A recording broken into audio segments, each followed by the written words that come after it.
بسم اللہ الرحمن الرحیم۔ السلام علیکم۔ اسپرٹ آف اسلام چینل میں ایک بار پھر خوش آمدید۔ عزیز طلبہ، آج کی اس کلاس میں ہم سندھ بورڈ کی 11ویں جماعت کی اسلامیات کے لیکچرز کے سلسلے میں کتاب میں موجود باب صوم موضوعاتی مطالعہ کے سبق عقیدہ آخرت کو پڑھیں گے اور اسے تفصیل سے سمجھیں گے۔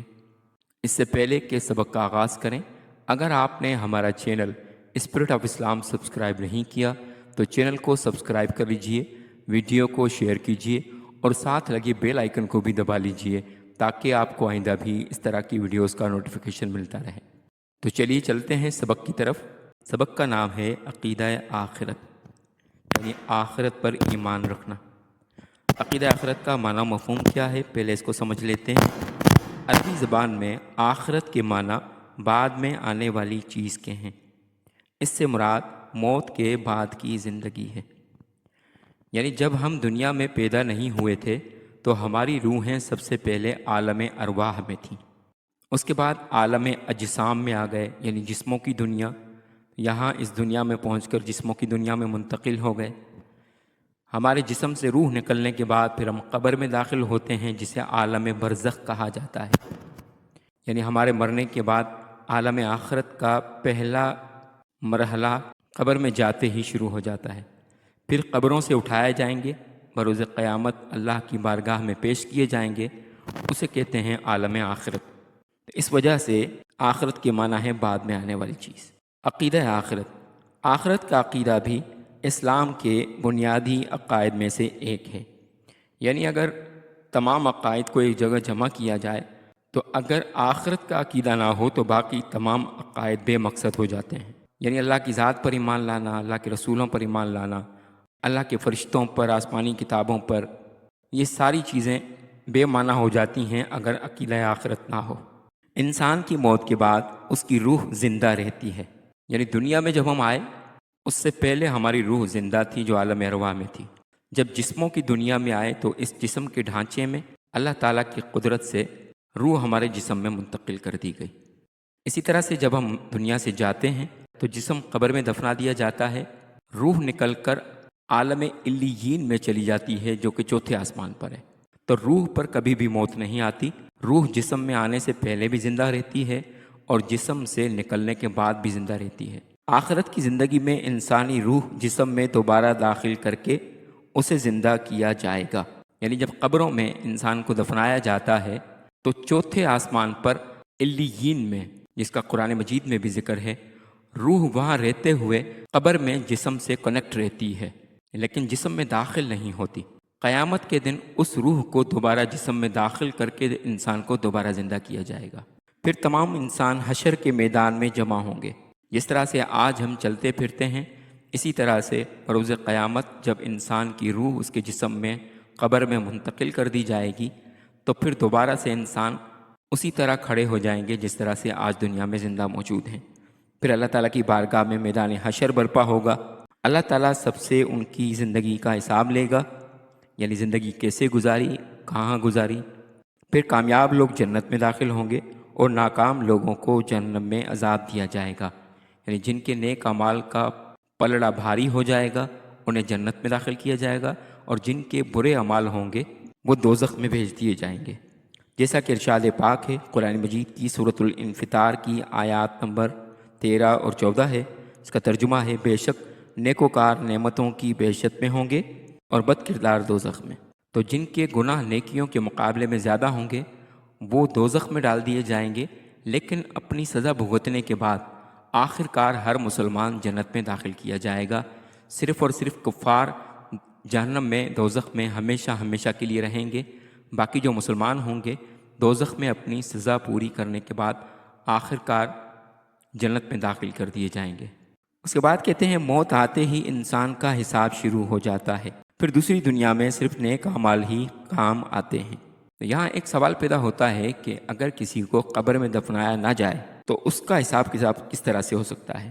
تو عزیز طلبہ، یہ بات ذہن نشین رہے کہ جو شخص بم دھماکے کے ذریعے مرا، سمندر یا دریا میں ڈوب کر مرا، یا اسے کسی جانور نے کھا لیا، اس کی ڈیڈ باڈی نہیں ملی، اس کی لاش نہیں ملی، تو وہ دفنائے جانے کے قابل بھی نہیں تھا، تو اب اس کے بارے میں یہ سوال پیدا ہوتا ہے کہ اس سے سوالات کس طرح سے ہوں گے، جس طرح سے پچھلے سبق میں گزر چکا ہے کہ قبر میں سوالات ہوتے ہیں۔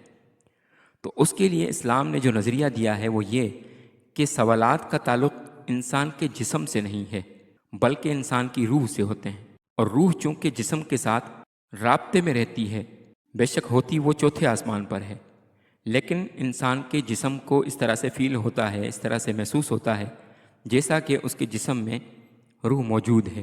اس کو سمجھنے کے لیے اس کی مثال یوں ہے کہ جس طرح سے ہم اپنی نیند میں جب خواب دیکھتے ہیں تو خواب کے اندر ہم اپنے آپ کو کسی سے بات کرتا ہوا دیکھتے ہیں، ہم خواب میں کوئی چیز کھا رہے ہوتے ہیں، ہم خواب میں کہیں بھاگ رہے ہوتے ہیں، ہم خواب میں کسی سے ہاتھ ملا رہے ہوتے ہیں، ہم خواب میں کسی کو دیکھ رہے ہوتے ہیں۔ حالانکہ یہ ساری چیزیں حقیقت نہیں ہوتی، حقیقت میں تو ہم اپنے بستر پر پڑے ہوتے ہیں، لیکن اس کے باوجود ہمیں سب کچھ بالکل حقیقی طور پر محسوس ہو رہا ہوتا ہے۔ خواب میں ہمیں کوئی مارے تو اس کو بھی ہم خواب میں حقیقی طور پر محسوس کرتے ہیں۔ اسی طرح سے خواب میں اگر ہم کچھ کھا لیں تو اس کا ذائقہ بھی خواب میں ہمیں محسوس ہوتا ہے۔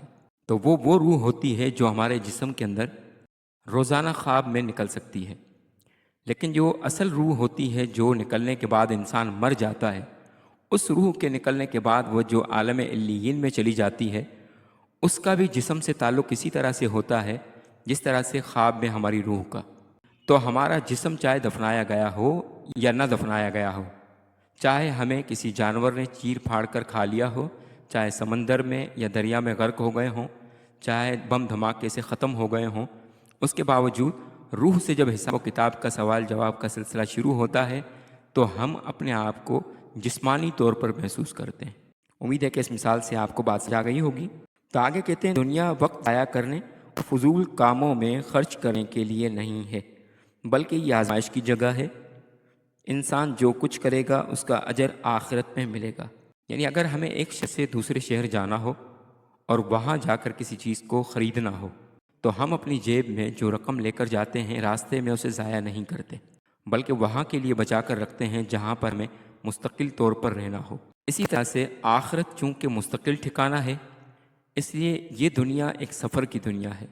مستقل اور حقیقی ٹھکانہ آخرت کا ہے، اس لیے یہ دنیا اپنے وقت کو ضائع کرنے کے لیے نہیں ہے، فضول کاموں میں خرچ کرنے کے لیے نہیں ہے، بلکہ یہاں پر ہمیں آزمائش کے طور پر بھیجا گیا ہے کہ ہم میں سے کون نیک اعمال کرتا ہے اور کون برے اعمال کرتا ہے۔ انسان جو کچھ کرے گا اس کا اجر آخرت میں ملے گا۔ اس لیے کہا جاتا ہے الدنیا مزرعۃ الآخرہ، کہ دنیا آخرت کی کھیتی ہے، یعنی جو کچھ ہم یہاں بوئیں گے آخرت میں وہی کچھ ہمیں کاٹنے کو ملے گا، آخرت میں اسی چیز کا پھل ہمیں ملے گا۔ اس کے بعد ہے آخرت کے مراحل اور اہم تصورات۔ آخرت کا آغاز انسان کی موت سے ہی شروع ہوتا ہے۔ مرنے اور دوبارہ زندہ ہونے کے درمیان کے وقت کو عالم برزخ کہتے ہیں، یعنی موت اور قیامت تک کے درمیان کا جو وقفہ ہے اس کو عالم برزخ کہا جاتا ہے، جو قبر میں ہوتا ہے، جس میں قبر کے سوالات پوچھے جائیں گے اور پھر عذاب قبر یا راحت قبر کا وقت شروع ہوگا۔ جس طرح سے میں نے آپ کو بتایا کہ 3 سوالات قبر میں پوچھے جائیں گے، ان 3 سوالات کا جو صحیح جواب دے پائے گا، جو مومن ہوگا، دنیا میں ایمان کے ساتھ زندگی گزاری ہوگی، جب اس سے پوچھا جائے گا مر ربک، تو وہ کہے گا ربی اللہ، میرا رب اللہ ہے۔ اس سے پوچھا جائے گا ما دینک، تو وہ جواب میں کہے گا دین الاسلام، میرا دین اسلام ہے۔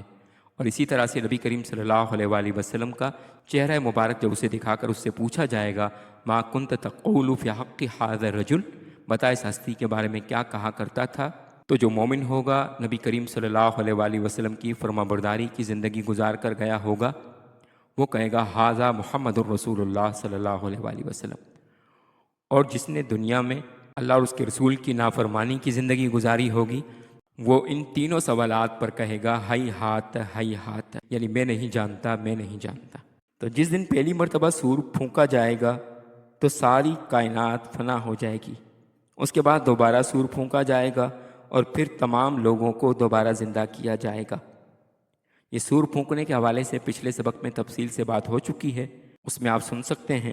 اسے بعث بعد الموت کہا جاتا ہے، یعنی مرنے کے بعد دوبارہ زندہ ہونا۔ اس طرح سے ایمان مفصل میں ہم اس بات کا اظہار کرتے ہیں کہ آمنت باللہ، کہ میں اللہ پر ایمان لایا، وہ ملائکتی، اس کے فرشتوں پر ایمان لایا،